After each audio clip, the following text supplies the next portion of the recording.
Hey Mika, you got those divorce papers my lawyer sent, right? Make sure you get them to the courthouse as soon as possible. Got it? Yeah, I got it, Jaden. Do you want me to shoot you a text when I turn them in, or what?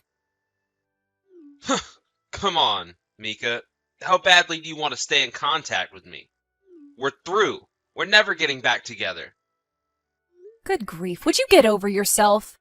I was just wondering if you wanted me to let you know when we were officially divorced or not. Listen up, Mika. I'm just about to leave on a relaxing, romantic, luxurious spa vacation with my beloved Samantha. A message from you ruining the mood of our celebratory vacation is the last thing I want. Do I make myself clear? Okay, I'll take that as a no, loud and clear. I'm glad you're finally starting to understand me. And just so we're perfectly clear, let me say it one more time. We are through. So don't bother trying to get back together with me. Now that I'm rid of you, I'll finally be free to enjoy life with Samantha. I no longer have any room for you in my life at all. None, zilch, nada. Got it? You're such a narcissistic clown. Do you honestly think that after all you've put me through, I'd actually be interested in getting back together with you? Looks like I hit a little too close to home. Ugh, whatever. This is how we say goodbye then, I guess. Yep, goodbye and good riddance.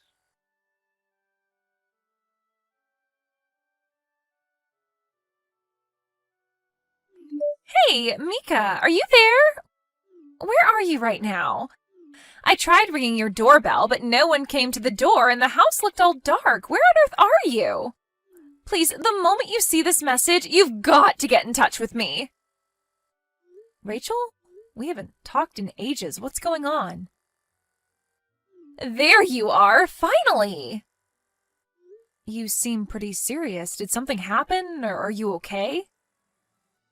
I'm fine. This isn't about me. Hasn't my mom messaged you? I thought she would have told you about what was going on.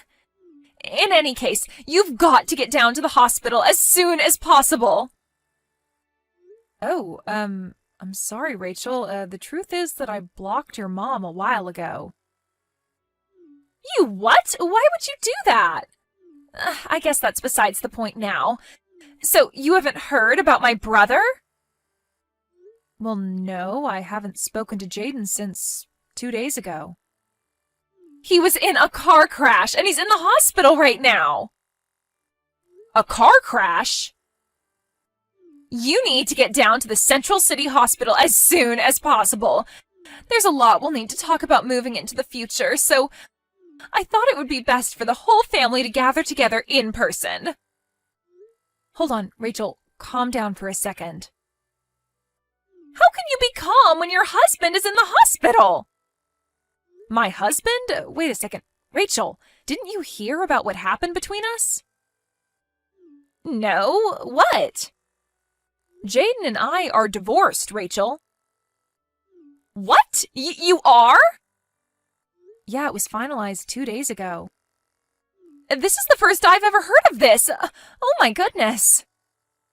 I see. I'm sorry you had to find out like this.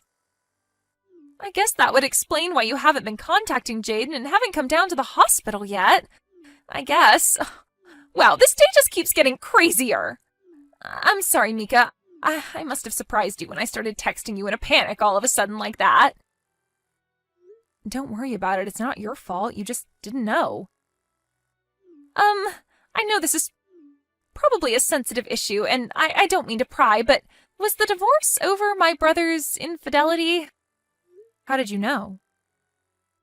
Well, I had my suspicions when the doctors mentioned that there was another passenger in the car Jaden was driving, and it was a female who I had never met before. Apparently the accident happened while they were on their way back from their spa vacation. Ah, I see. The doctor said her name was Samantha. Does that ring any bells? Well, I suppose there's no point in hiding it anymore. Yes, Samantha is the woman whom Jaden was cheating on me with. I see. I am terribly sorry for the way my brother treated you. I already told you, Rachel, you don't have anything to apologize for. You didn't do anything wrong. Okay, well, I guess that does explain a lot of things then. Gotcha. I don't know much of the details of the accident at this point, so I'll message you again sometime later after we talk to the police. For now, I can tell you that the doctors say that his injuries aren't life-threatening. I don't know exactly how things are going to go from here on out, but there might be some times when I need to get a hold of you. Is that okay? Sure thing, Rachel. Just let me know whenever you need anything. Now, how about you, Rachel? How are you dealing with all of this? Are you okay? Me?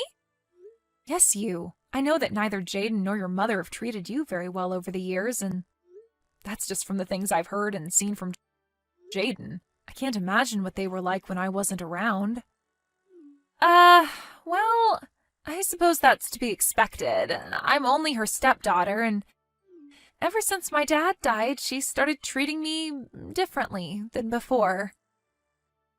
I'm not sure what the extent of Jaden's injuries are, but do you think they might try to force all the work of taking care of Jaden and his mistress onto you? I'm just asking out of concern for you, Rachel. I don't know. Your brother and I are divorced now, so it may not be my place to say this, but remember, there's absolutely no need for you to bear the burden all by yourself, Rachel. You take care of yourself, you hear me?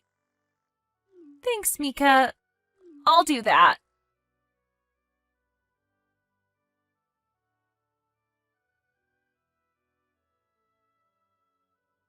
Mika, what's your problem?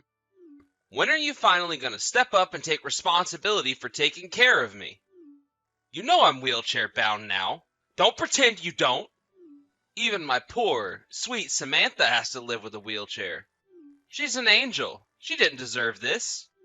We're living in a wheelchair-accessible apartment right now.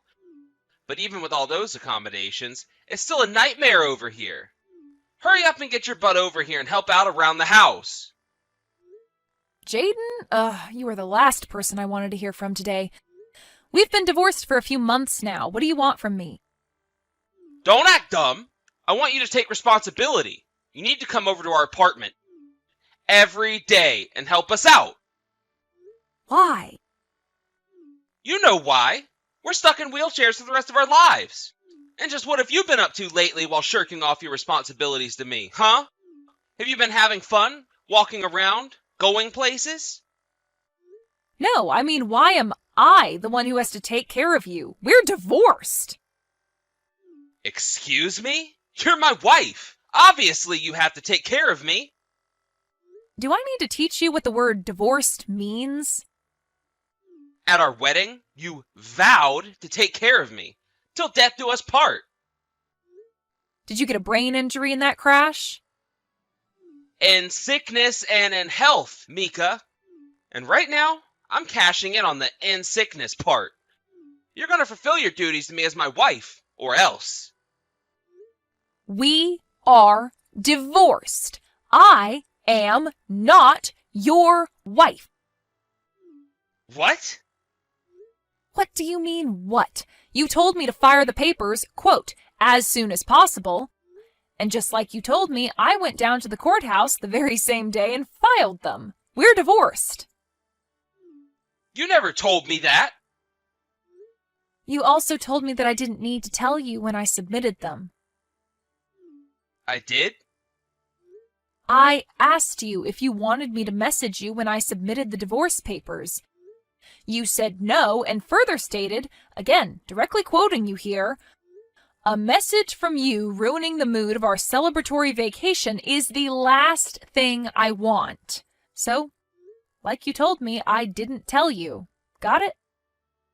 Wait, but you were only asking me that because you wanted an excuse to keep talking to me, weren't you? No, I assumed that you had plans to marry your mistress as soon as we were divorced, and so I thought you might like to know at what point that would be legally possible. That's all. But you never messaged me. So I figured, I don't know, maybe you were still in love with me and hadn't submitted them yet. My God in heaven, you told me not to message you! Seriously, how bad was the brain damage you suffered in that accident? I didn't suffer any brain damage. I'm just as smart as I've always been. Listen, Samantha and I are having a really hard time of things getting adjusted to life in a wheelchair. My mom helps us out when she can, but she's had a bad back, so she can't do everything all the time. We need someone to take care of all three of us. Then hire someone. Did you really think you would be able to talk your ex-wife into moving back in with you to be your live-in maid? If you hadn't gotten a CAT scan yet, get one soon. Okay, well, then I can just make you my legal wife again. Huh? We've been pretty busy over here the last few months between being in the hospital, going through rehabilitation, and then getting adjusted to our new lifestyles. So we haven't had the time to get legally married.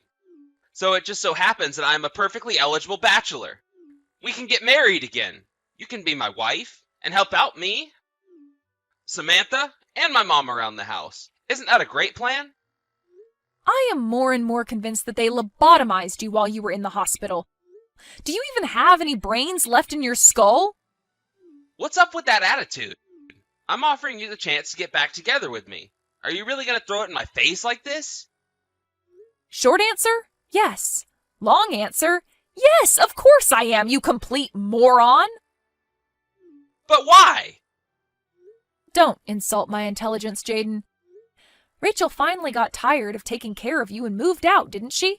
And the only reason you're contacting me right now is because you want me to take over for her. Wait, how do you know that Rachel moved out? Because she told me she did.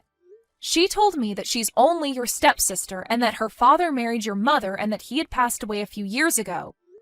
And ever since then, it was just you, your mom, and Rachel living together in your house. She also told me that she started treating her like trash as time went on. I guess the two of you thought that since Rachel wasn't a blood relative, that you could force her to do all the cooking and cleaning while you just laze around the house. Yeah? And so what if we did? She's supposed to take care of her family. Rachel learned something very important recently. When your mother married her father, she never legally adopted her as her daughter. Once again, so what? She's still my stepsister and my mom's stepdaughter.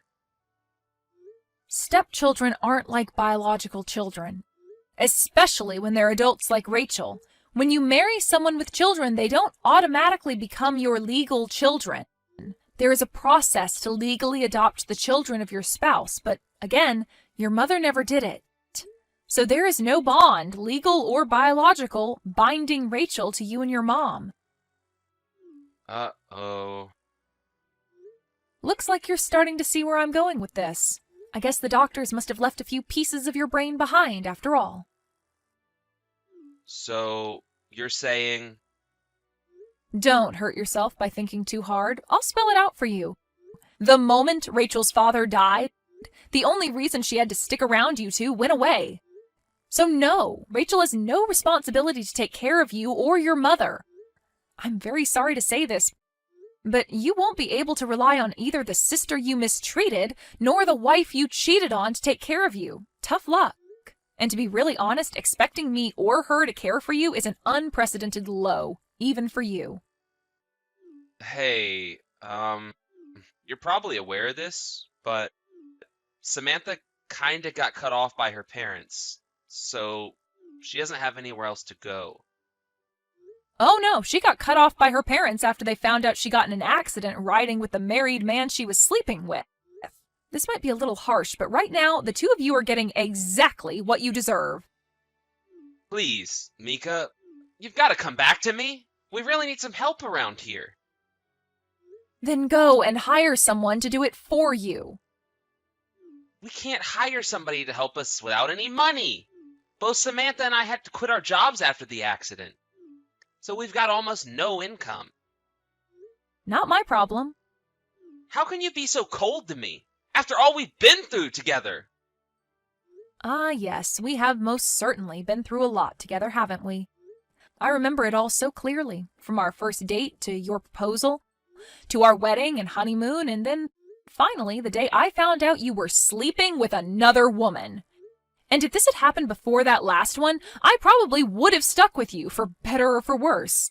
But I would sooner die than spend the remaining years of my life nursing the cheating scoundrel who betrayed me. All right, fine, whatever. You won't help us. Then can you at least tell me where Rachel went so I can contact her? You said you had been talking to her, right? Just her phone number would be okay. Please? She's my last hope. Not a chance. Why not? Think about it. Rachel is, for the first time in years, finally free of the curse you and your mother had brought upon her. She is taking her first steps as a free woman. And as she's enjoying her newfound freedom, do you think she'd appreciate being bombarded from texts, begging for help from the stepbrother who directly contributed to her years of torment? So no, I would never tell you Rachel's location or phone number. Not even if you were lying on your deathbed. Then who's going to take care of us? If you won't, and Rachel won't, then who? Don't know, don't care. Come on! Goodbye. Forever.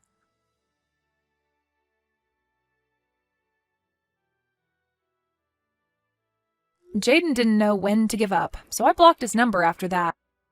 And just to be safe, I went out and got a new phone number the next day. Since I also moved apartments since then, I think it's safe to say I don't need to worry about the three of them bothering me anymore. I'll also still keep in touch with Rachel. She gets updates on what Jaden is up to through a friend of hers. Apparently, after getting married to Samantha, an acquaintance of theirs was decent enough to hire them on as disabled hires in the same company they used to work at. So it seems that they should be able to make ends meet, if only barely. However, their personalities always were, well, atrocious. And once word got around about the circumstances behind them ending up in a wheelchair, everyone's opinions of them managed to get even worse than they already were. Despite the cold treatment by their old colleagues, they need their jobs so desperately that they can't quit. So, they have no choice but to bear with the constant jeers and scorn they face every single day they show up at the office.